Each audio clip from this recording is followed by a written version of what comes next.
Hi hello ನಮಸ್ತೆ welcome back to my YouTube channel. ನಿಮಗೆಲ್ಲ welcome ಹೇಳ್ತಾ ಈ ವ್ಲಾಗ್ನ ಶುರು ಮಾಡ್ತಾ ಇದ್ದೀನಿ. ಎಲ್ಲೂ ಸ್ಕಿಪ್ ಮಾಡದೆ ಪೂರ್ತಿ ವಿಡಿಯೋ ನೋಡಿ.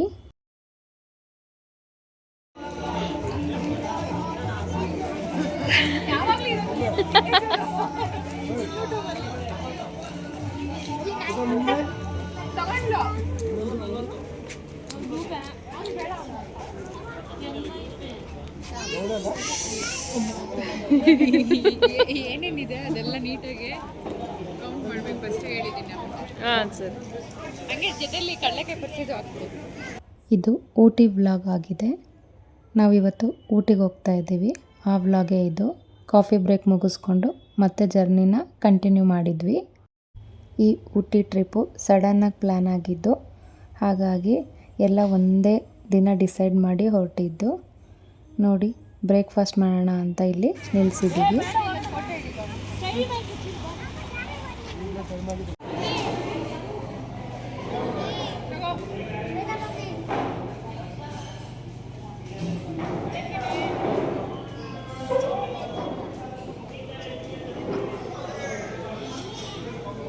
ಬ್ರೇಕ್ಫಾಸ್ಟ್ ಮುಗಿಸ್ಕೊಂಡು ಮತ್ತೆ ಜರ್ನಿ ಕಂಟಿನ್ಯೂ ಮಾಡಿದ್ವಿ.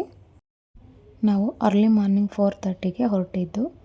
ಎಲ್ಲ ಕಾಫಿ ಬ್ರೇಕು, ಬ್ರೇಕ್ಫಾಸ್ಟು ಎಲ್ಲ ಬ್ರೇಕ್ಗಳನ್ನ ಮುಗಿಸ್ಕೊಂಡು ನಾವು ರೀಚ್ ಆಗಿಷ್ಟೊತ್ತಿಗೆ ಆಫ್ಟರ್ನೂನ್ 12 ಆಗಿತ್ತು. ವೆದರ್ ಮಾತ್ರ ತುಂಬ ಚಿಲ್ಲಾಗಿತ್ತು. ತುಂಬ ಚೆನ್ನಾಗಿತ್ತು. ಟ್ರಿಪ್ಪು ಮಾತ್ರ ಸಖತ್ ಎಂಜಾಯ್ ಮಾಡಿದ್ವಿ. ಎಲ್ಲೂ ಸ್ಕಿಪ್ಪು ಮಾಡದೆ ಪೂರ್ತಿ ವಿಡಿಯೋ ನೋಡಿ.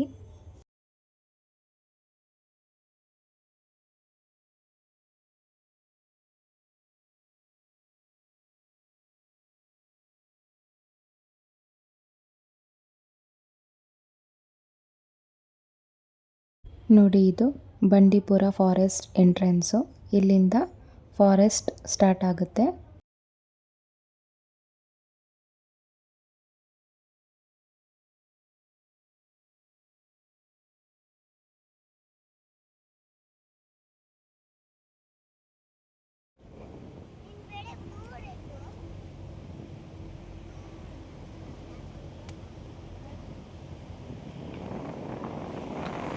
ನಮ್ಮ ಚಿರುಗೆ ಸ್ವಲ್ಪ ಚಿಕ್ಕದಾಗಿ ಬೆರಳಿಗೆ ಸ್ವಲ್ಪ ಗಾಯ ಆಯಿತು.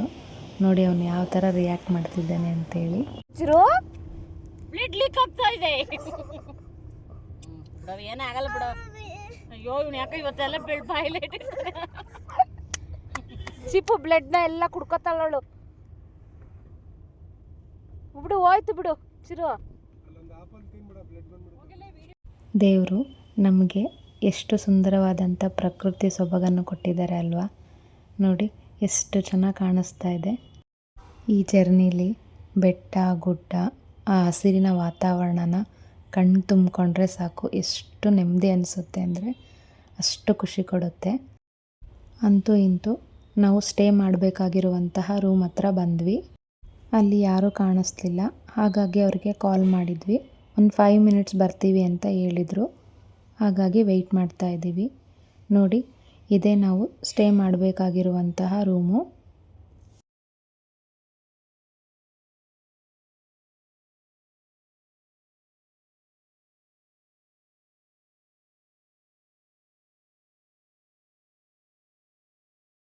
ಒಂದು 15 ಮಿನಿಟ್ಸ್ ಬಿಟ್ಟಾದಮೇಲೆ ರಿಸೆಪ್ಷನಿಸ್ಟ್ ಬಂದರು. ಅವ್ರ ಹತ್ರ ಎಲ್ಲ ಚೆಕ್ಕಿಂಗ್ ಎಲ್ಲ ಮಾಡಿಕೊಂಡು ರೂಮ್ ಕೀ ಇಸ್ಕೊಂಡು ರೂಮ್ ಒಳಗಡೆ ಹೋಗೋಣ ಅಂತೇಳಿ ಅವ್ರ ಹತ್ರ ಎನ್ಕ್ವೈರಿ ಮಾಡ್ತಾ ಇದ್ದಾರೆ.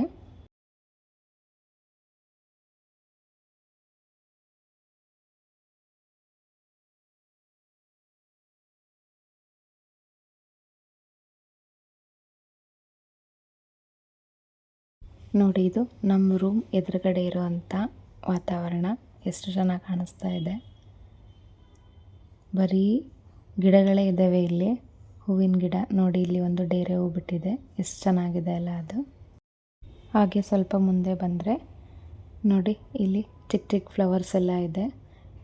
ಈ ರೆಡ್ ಫ್ಲವರ್ಸ್ ಹೆಸರು ನನಗೆ ಗೊತ್ತಿಲ್ಲ, ಬಟ್ ನೋಡೋಕ್ಕೆ ಎಷ್ಟು ಕ್ಯೂಟಾಗಿ ಕಾಣಿಸ್ತಾ ಇತ್ತು ಅಂದರೆ ನೋಡಿ ಎಷ್ಟು ಚೆನ್ನಾಗಿ ಕಾಣಿಸ್ತಾ ಇದೆ. ಬಟ್ ಇದರ ನೇಮ್ ಗೊತ್ತಿಲ್ಲ.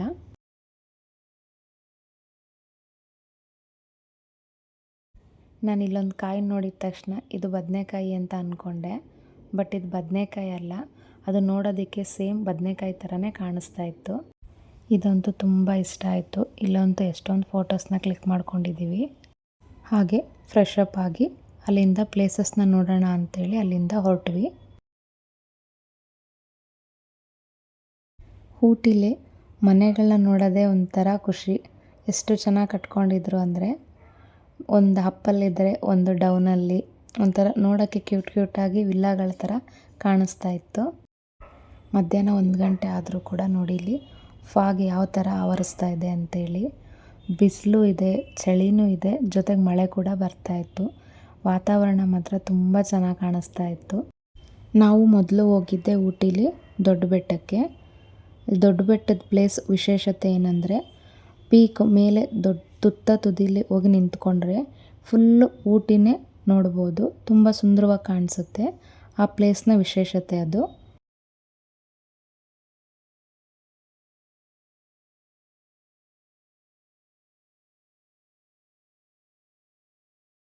ನಮ್ಮ ಕಾರ್ ಪಾರ್ಕ್ ಮಾಡೋ ಅಷ್ಟೊತ್ತಿಗೆ ಇಲ್ಲಿ ಸಾಕಾಗೋಯ್ತು. ವೆಹಿಕಲ್ ಪಾರ್ಕಿಂಗೇ ಸಿಕ್ಕಿಲ್ಲ.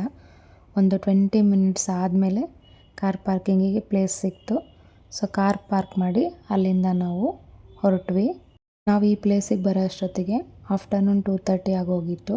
ಹೊಟ್ಟೆ ಬೇರೆ ತುಂಬ ಹಶ್ವಾಗ್ತಾಯಿತ್ತು. ಹಾಗಾಗಿ ಇಲ್ಲೇ ಏನಾದರೂ ತಿನ್ಕೊಂಡು ಹೋಗೋಣ ಅಂತ ಇಲ್ಲಿ ನಿಂತ್ಕೊಂಡ್ವಿ. ಇಲ್ಲಿ ನಾವು ಮ್ಯಾಗಿ ಮತ್ತು ವಡಾಪಾವನ್ನ ತೊಗೊಂಡು ತಿಂದ್ವಿ. ಹಾಗೆ ಕಾಫಿ ಕುಡಿದ್ವಿ. ಹಾಗೆ ಅದ್ರ ಜೊತೆಗೆ ಅಲ್ಲೇ ಪಕ್ಕದಲ್ಲಿ ಕಾಳುಗಳನ್ನ ಬೇಯಿಸ್ತಾಯಿದ್ರು. ಅದರಲ್ಲಿ ನಾವು ಕಡಲೆಕಾಯಿ ಅಂದರೆ ಶೇಂಗಾ ಕಾಳನ್ನ ಬೇಯಿಸಿರುವಂಥ ಮಸಾಲೆ ತೊಗೊಂಡು ಅದನ್ನು ಕೂಡ ತಿಂದ್ವಿ. ನೋಡಿ ಇಲ್ಲಿ ಜೋಳದಿಂದ ಕೆಲವೊಂದು ರೆಸಿಪಿಗಳನ್ನ ಮಾಡಿ ಕೊಡ್ತಿದ್ದಾರೆ. ಅದರ ಪಕ್ಕದಲ್ಲಿ ಇಲ್ಲಿ ತರಕಾರಿಗಳನ್ನ ಇಟ್ಕೊಂಡಿದ್ದಾರೆ. ನೋಡಿ ಕ್ಯಾರೆಟು. ಹಾಗೆ ಅದ್ರ ಪಕ್ಕದಲ್ಲಿ ಆವಾಗಲೇ ಹೇಳಿದ್ನಲ್ಲ ಕಾಳುಗಳನ್ನ ಬೇಯಿಸ್ತಾಯಿದ್ರು ಅಂತೇಳಿ. ನೋಡಿ ಕಡಲೆಕಾಳು, ಶೇಂಗಾ, ಕಡಲೆಕಾಯಿ ಬೀಜ ಈ ಥರ ಬೇಯಿಸ್ತಾಯಿದ್ರು. ತುಂಬ ಚೆನ್ನಾಗಿತ್ತು. ನಾವು ಕಡಲೆಕಾಯಿ ತೊಗೊಂಡು ತಿಂದಿದ್ದು ತುಂಬ ಟೇಸ್ಟಿಯಾಗಿತ್ತು. ನೋಡಿ ನಾವು ಆರ್ಡ್ರ್ ಮಾಡಿದ ತಿಂಡಿ ಎಲ್ಲ ಬಂತು. ಸೊ ಎಲ್ಲ ಅಲ್ಲೇ ತಿಂದು ಮುಗಿಸಿ ಆದಮೇಲೆ ಅಲ್ಲಿಂದ ನಾವು ಪ್ಲೇಸ್ ನೋಡೋಣ ಅಂತ ಹೊರಟ್ವಿ.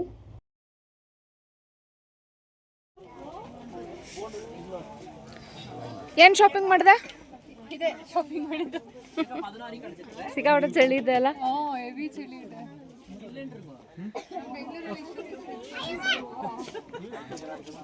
ನೀವು ಊಟಿಲಿ ಎಲ್ಲೇ ಶಾಪಿಂಗ್ ಇದಕ್ಕೆ ಹೋದ್ರೂ ನೋಡಿ ಇದೇ ಥರ ಟೊಪ್ಪಿಗಳು, ಸ್ವೆಟ್ರ್ಗಳು, ಜಾಕೆಟ್ಗಳನ್ನೇ ಮಾರೋದವರು. ಏನಕ್ಕೆ ಅಂದರೆ ಊಟಿಲಿ ಸಿಕ್ಕಾಪಟ್ಟೆ ಚಳಿ. ಹಾಗಾಗಿ ಎಲ್ಲಿ ನೋಡಿದ್ರು ನಿಮಗೆ ಇವೇ ಕಾಣಿಸುತ್ತೆ.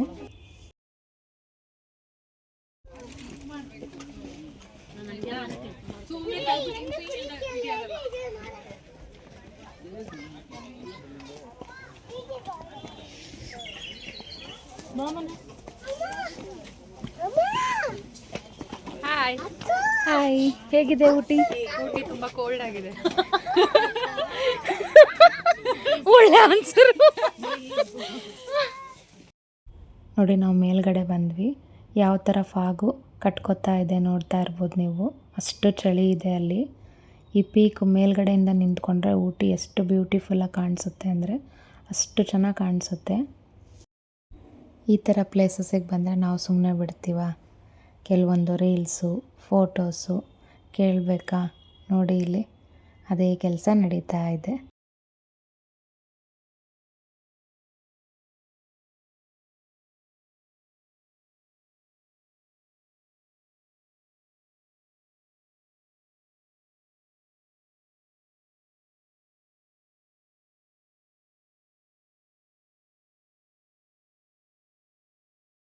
ಅಲ್ಲಿ ಸ್ವಲ್ಪ ಹೊತ್ತು ಟೈಮ್ ಸ್ಪೆಂಡ್ ಮಾಡಾದಮೇಲೆ ನೆಕ್ಸ್ಟ್ ಪ್ಲೇಸಸ್ನ ನೋಡೋಣ ಅಂಥೇಳಿ ಅಲ್ಲಿಂದ ಹೊರಟ್ವಿ.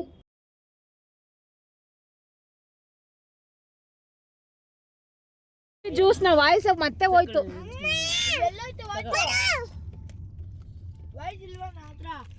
ಯಾರವನು ವಾಯ್ಸ್ ರೈಸ್ ಮಾಡ್ತಿರೋದ? ಅಮ್ಮ ಕೊಡು ಅಂತ. ನಿಮ್ಮ ಅಕ್ಕ ಯಾರು? ಅವಳು ಯಾರು ಅಂತಾನೆ ಗೊತ್ತಿಲ್ಲ ನನಗೆ. ನಿಮ್ಮಮ್ಮ ಸುಮ್ಮನೆ ಕೂರ್ಸ ನನ್ನ ಮೇಲೆ. ನಾವು ನೆಕ್ಸ್ಟ್ ಬಂದಿದ್ದೆ ಟೀ ಫ್ಯಾಕ್ಟ್ರಿ ಮತ್ತು ಚಾಕ್ಲೇಟ್ ಫ್ಯಾಕ್ಟ್ರಿಗೆ. ಇಲ್ಲಿ ಟೀ ಸೊಪ್ಪಿನಿಂದ ಟೀ ಪುಡಿನ ಹೇಗೆ ತಯಾರಿಸ್ತಾರೆ ಅಂತೇಳಿ ಇಲ್ಲಿ ನಾವು ನೋಡ್ಬೋದು. ಗ್ರೀನ್ ಟೀ ಪುಡೀಲಿ ಎಷ್ಟು ವೆರೈಟಿ ಇದೆ, ಆ ಥರ ಎಲ್ಲ ಪ್ರತಿಯೊಂದೂ ಇಲ್ಲಿ ಮ್ಯಾನುಫ್ಯಾಕ್ಚರ್ ಮಾಡ್ತಾರೆ. ಅದೇ ರೀತಿ ಚಾಕ್ಲೇಟ್ನ ಯಾವ ರೀತಿ ಮಾಡ್ತಾರೆ ಅನ್ನೋದು ಕೂಡ ನಾವಿಲ್ಲಿ ನೋಡ್ಬೋದು.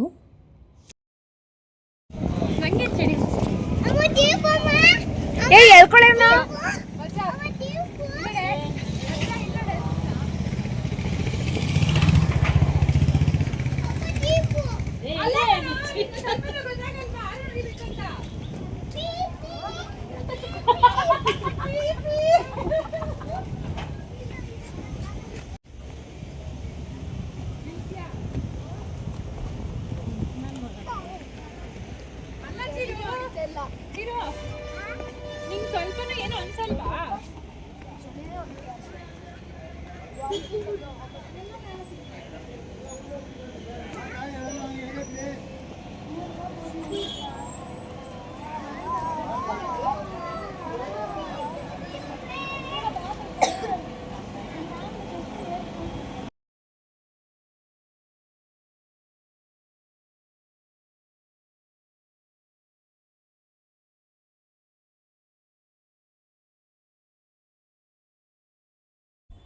ನಾವು ಫಸ್ಟ್ ಹೋಗಿದ್ದೆ ಚಾಕ್ಲೇಟ್ನ ಯಾವ ರೀತಿ ಮಾಡ್ತಾರೆ ಅಂತ ಕೆಳಗಡೆ ಫ್ಲೋರಲ್ಲಿರುವಂಥ ಫಸ್ಟ್ ಪ್ಲೇಸ್ಗೆ ನಾವು ಹೋಗಿದ್ದು.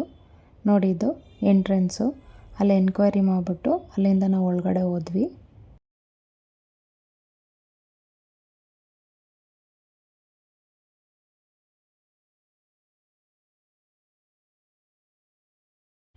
ಎಂಟ್ರೆನ್ಸ್ ಈಚೆ ಕಡೆ ನೋಡಿ ಆ ಚಾಕ್ಲೇಟ್ ಯಾವ ಥರ ಚಾಕ್ಲೇಟ್ ಬೈಟ್ಸ್ ಬರುತ್ತೋ ಅದೇ ರೀತಿಯೇ ಇಲ್ಲಿ ಎಷ್ಟು ಚೆನ್ನಾಗಿ ಮಾಡಿದ್ದಾರೆ. ಅದು ನೋಡೋಕೆ ಎಷ್ಟು ಕ್ಯೂಟಾಗಿ ಕಾಣಿಸ್ತಿದೆ ನೋಡಿ. ಸೊ ಅಲ್ಲಿಂದ ನಾವು ಎಂಟ್ರೆನ್ಸಿಗೆ ಬಂದು ಅಲ್ಲೇ ಡೀಟೇಲ್ಸ್ ಎಲ್ಲ ಕಲೆಕ್ಟ್ ಮಾಡಿಕೊಂಡು ಅಲ್ಲಿಂದ ನಾವು ಮುಂದೆ ಹೋದ್ವಿ.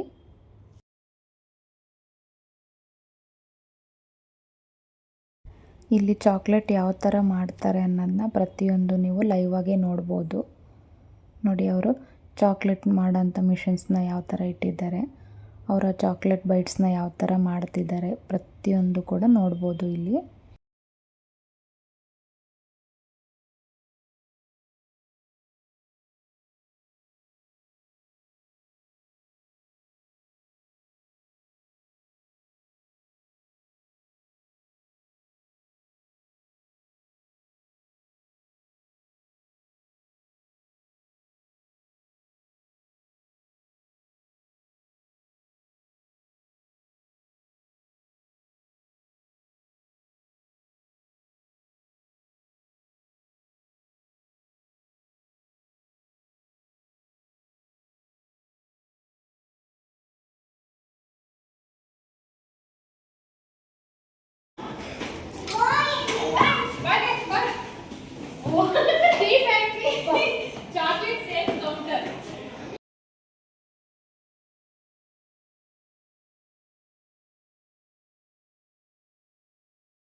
ಅಲ್ಲಿಂದ ನಾವು ನೆಕ್ಸ್ಟ್ ಫ್ಲೋರಿಗೆ ಬಂದ್ವಿ. ಇಲ್ಲಿ ನಾವು ಟೀ ಪುಡಿನ ಹೇಗೆ ಮಾಡ್ತಾರೆ ಅನ್ನೋದನ್ನ ನೋಡ್ಬೋದು.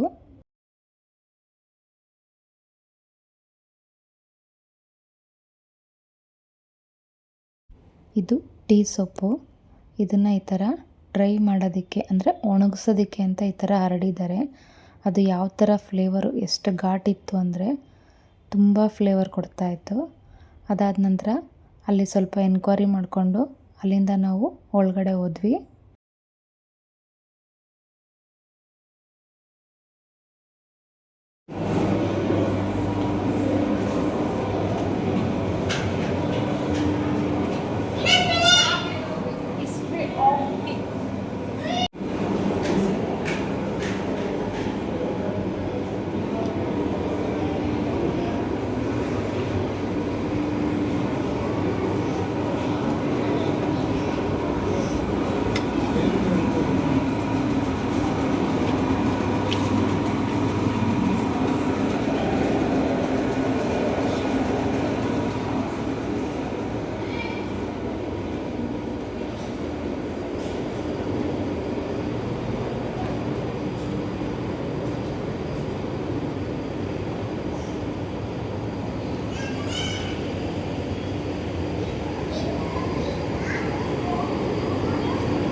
ಅಲ್ಲೇ ನಮಗೆ ಟೀ ಕೂಡ ಟೇಸ್ಟ್ ಮಾಡೋಕ್ಕೆ ಕೊಟ್ಟರು.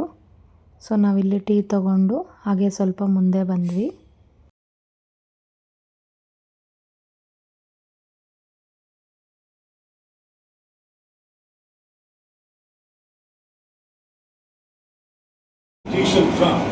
ಆಯ್ತಾ? And at CFM, the tea is oxidized. The tea leaves are oxidized or fermented according to the room temperature. And Ooty ಕಾಫಿಗಿಂತ ಟೀನೇ ಫೇಮಸ್. ನನ್ನ ಬೆಳಗ್ಗೆ ಟೀ ಕುಡಿಯೋದು ಟೀ ಚೆನ್ನಾಗಿರುತ್ತೆ. ಇದರಲ್ಲಿ ಚಾಕ್ಲೇಟ್ ಫ್ಲೇವರ್ ಅಂತೂ ಇನ್ನೂ ಚೆನ್ನಾಗಿರುತ್ತೆ. flaky tea is sorted through static electricity and further sorted to shapes and sizes. Finally, they are packed into an airtight container to maintain the visibility. Green tea processing. Green tea is often referred to as unoxidized.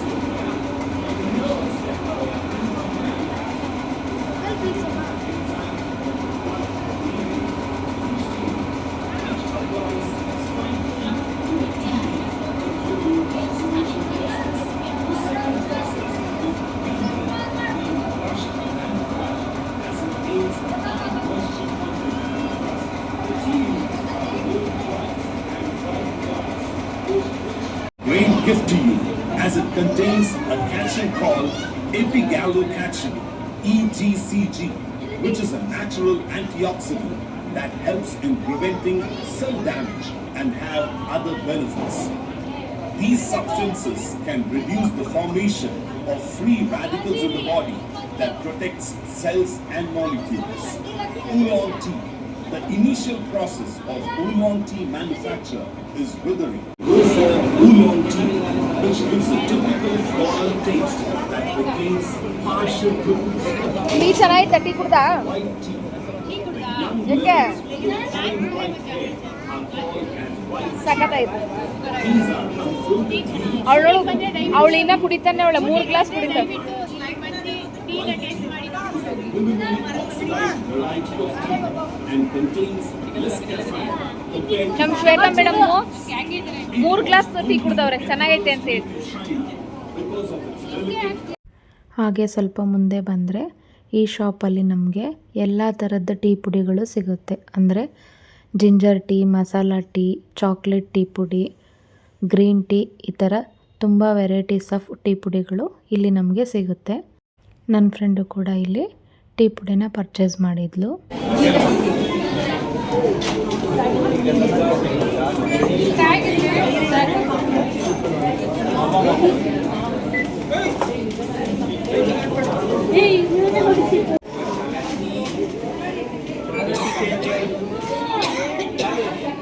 ಇನ್ನೊಂದು video ಮಾಡಬೇಕಲ್ಲ ಮಚ್ಚ ನೀನು. Part 2 ಅಂತ ಮಾಡ. ಏನ್ ಜೀವನ ಮಚ್ಚ ಇದು ನಮ್ಮದು.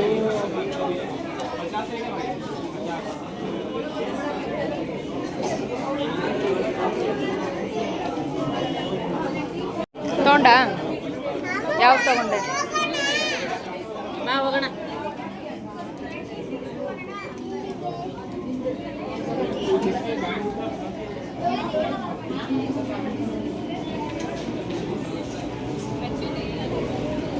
ನೋಡಲಿ.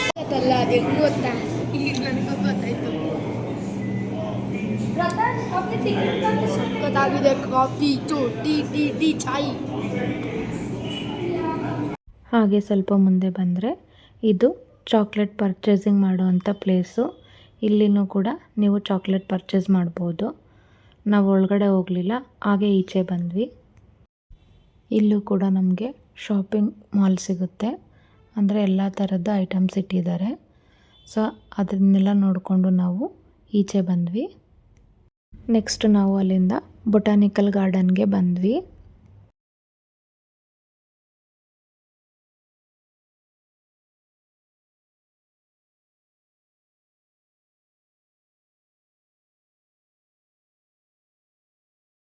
ನೋಡಿ, ಇದು ಆ ಬೊಟಾನಿಕಲ್ ಗಾರ್ಡನ್ ಮುಂದೆ ಇರುವ ಶಾಪಿಂಗ್ ಸೆಂಟರ್ಗಳಿದು.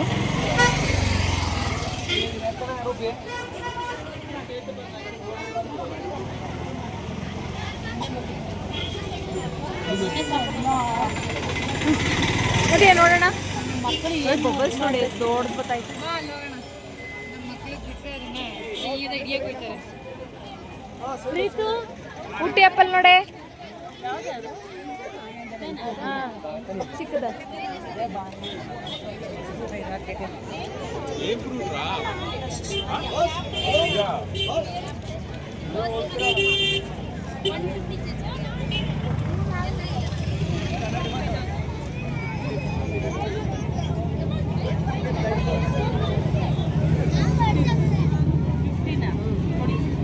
ತಗೊಳ್ಳೇನೆ 15. ನಂತರ ನಾವು ಗಾರ್ಡನ್ ಒಳಗಡೆ ಬಂದ್ವಿ.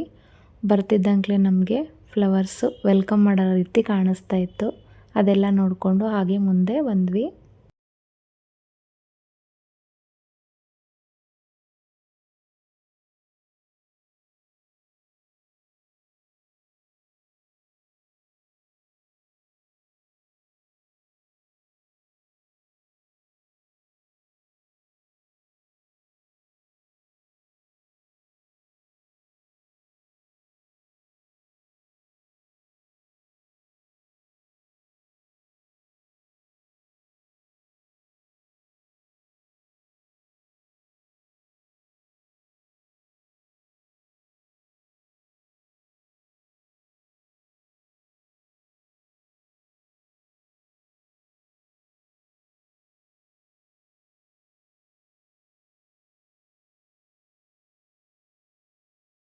ಪಾರ್ಕಲ್ಲಂತೂ ಸಿಕ್ಕಾಪಟ್ಟೆ ಜನ ಇದ್ದರು.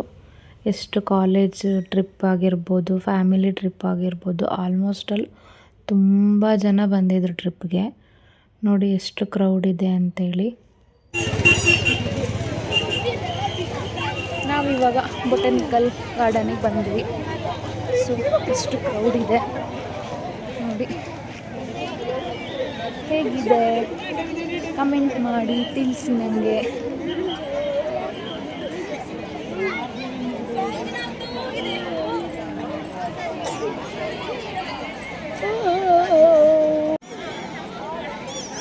ಯಾಕಂದ ಏನಾಯ್ತು? ಯಾಕೆ ಕೂತಿದ್ಯಾ? ಕಾಲು ನೋವು ಬಂತಾ? ಮರ ಹತ್ಬೇಕಾ?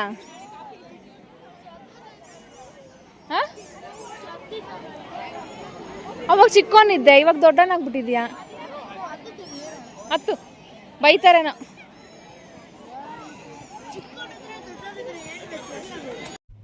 ಈ ಗಾರ್ಡನಲ್ಲಿ ಬಂದಿರೋ ಪ್ರತಿಯೊಬ್ಬರು ರೀಲ್ಸು ಫೋಟೋಸು ಅಂತ ಮಾಡ್ಕೋತಾ ಇದ್ರು. ನಾವು ಕೂಡ ಹಾಗೆ ಕೆಲವೊಂದು ಫೋಟೋಸ್ನ ಕ್ಲಿಕ್ ಮಾಡ್ಕೊಂಡ್ವಿ. ರೀಲ್ಸ್ ಮಾಡಿಕೊಂಡು ಅಲ್ಲಿಂದ ಹೊರಡೋಣ ಅಂತೇಳಿ ಹೊರಟ್ವಿ.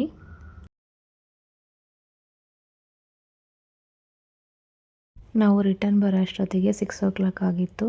ನೋಡಿ 6 o'clockಗೆ ಎಷ್ಟು ಕತ್ತಲಾಗಿದೆ ಅಂಥೇಳಿ. ಟೈಮ್ ಇನ್ನೂ 6 o'clock ಆದರೂ ನೋಡಿ ಯಾವ ಥರ ಕತ್ತಲಿದೆ ಅಂಥೇಳಿ. ಹಾಗೆ ಬರ್ತಾ ಆನ್ ದ ವೇ ಒಂದು ರೆಸ್ಟೋರೆಂಟು ಕಾಣಿಸ್ತು. ಅಲ್ಲೇ ಹೋಗಿ ಊಟ ಮುಗಿಸ್ಕೊಂಡು ಆಮೇಲೆ ರೂಮ್ಗೆ ಹೋಗೋಣ ಅಂಥೇಳಿ ರೆಸ್ಟೋರೆಂಟ್ಗೆ ಬಂದ್ವಿ. ಹೇಗಿತ್ತು ಈ ವ್ಲಾಗ್? ನಿಮಗೆಲ್ಲ ಇಷ್ಟ ಆಯಿತು ಅಂತ ಅನ್ಕೋತೀನಿ.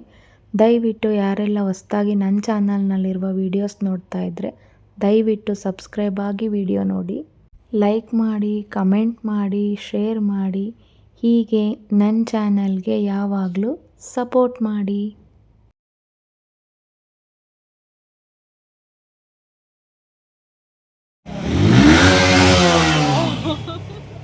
ಊಟ ಆಯಿತು. ಇವಾಗ ರೂಮ್ ಕಡೆ ಪಯಣ. ಸಿಕ್ಕಾಪಟ್ಟೆ ಚಳಿ ಇದೆ ಅಲ್ವಾ? ಚಳಿ ಇದೆ. ದಯವಿಟ್ಟು ನಮ್ಮ ಸೌಮ್ಯ ಮಾಡಿ, ನಮ್ಮ ಸೌಮ್ಯ ಅಕೌಂಟ್ನ ಸಬ್ಸ್ಕ್ರೈಬ್ ಮಾಡಿ, ಎಲ್ಲರೂ ಫಾಲೋ ಮಾಡಿ, ಅವ್ರಿಗೆ ಸಪೋರ್ಟ್ ಮಾಡಿ, ಹಿಂಗೆ ಬೆಳೆಸಿ ಅಂತ ಕೇಳ್ಕೊತೀನಿ. Thank you. ಇವಾಗ ರೂಮ್ ಕಡೆ ಪಯಣ. ಚಳಿ ಇದೆ, ಹಾಗೆ ಮಳೆ ಕೂಡ ಬರ್ತಾ ಇದೆ. ಓಕೆ, ನೆಕ್ಸ್ಟ್ ಸಿಗುವ. ಬಾಯ್. ನೆಕ್ಸ್ಟ್ ಬೆಳಗ್ಗೆ ಸಿಗ್ತೀವಿ, ಮಾತಾಡ್ತೀವಿ ಫ್ರೆಂಡ್ಸ್. ಬಾಯ್, ಗುಡ್ ನೈಟ್, ಟೇಕ್ ಕೇರ್.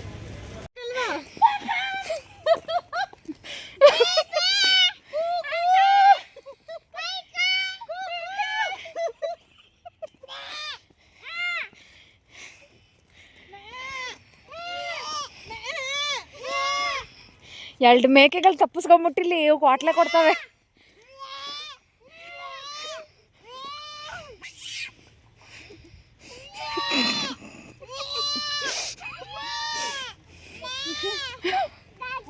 ನನ್ನ ಹೆಡ್ತಿನಾಗಿರೋ ನನ್ನ ಎತ್ಕೋಸ್